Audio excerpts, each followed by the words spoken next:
എന്താ നിങ്ങളുടെ ഉദ്ദേശം? എൻ്റെ ഉദ്ദേശം അത് സാറിന് എൻ്റെ കണ്ണിൽ നോക്കി അറിയാൻ പറ്റും. എനിക്കൊന്നും മനസ്സിലാവുന്നില്ല. കർണിക ആത്മഹത്യ ചെയ്തതല്ലെന്നും അതൊരു കൊലപാതകമാണെന്നും സാറിനും അറിയാം, എനിക്കും അറിയാം. അതിൽ സാറിന്റെ പങ്കെന്താണെന്ന് പറഞ്ഞു. നിങ്ങൾ എന്തൊക്കെ ഭ്രാന്തി പോലും തന്നെ. ഞാൻ എന്ത് ചെയ്തോ നിങ്ങൾ ഈ പറഞ്ഞു വരുന്നത്? സാറെ, കൂടുതൽ ശബ്ദം ഉണ്ടാക്കി ഇവിടെ ഒരു സീൻ ഉണ്ടാക്കിയ അത് നിങ്ങൾക്ക് തന്നെ മോശം. ഈ ഹോട്ടലിന് ചുറ്റും പോലീസുണ്ട്.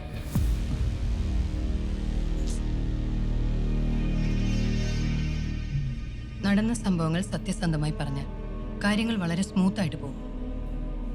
അതല്ല അതൊരു സീനാക്കാനാണെങ്കിൽ നിങ്ങളെ സ്റ്റാഫുകളുടെയും കസ്റ്റമേഴ്സിന്റെ മുന്നിൽ കൂടെ പിടിച്ചു വലിച്ചുകൊണ്ടേ ചോദ്യം ചെയ്യേണ്ടി വരും. എന്തു വേണമെന്ന് സാറിന് തീരുമാനിക്കാം.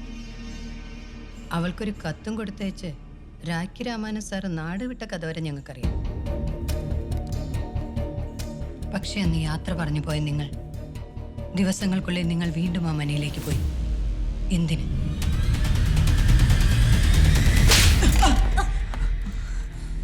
ഞാൻ അപ്പോഴേ പറഞ്ഞതാ ഈ നാറിയെ പിടിച്ച് രണ്ടെണ്ണം പൊട്ടിക്കാന്ന്.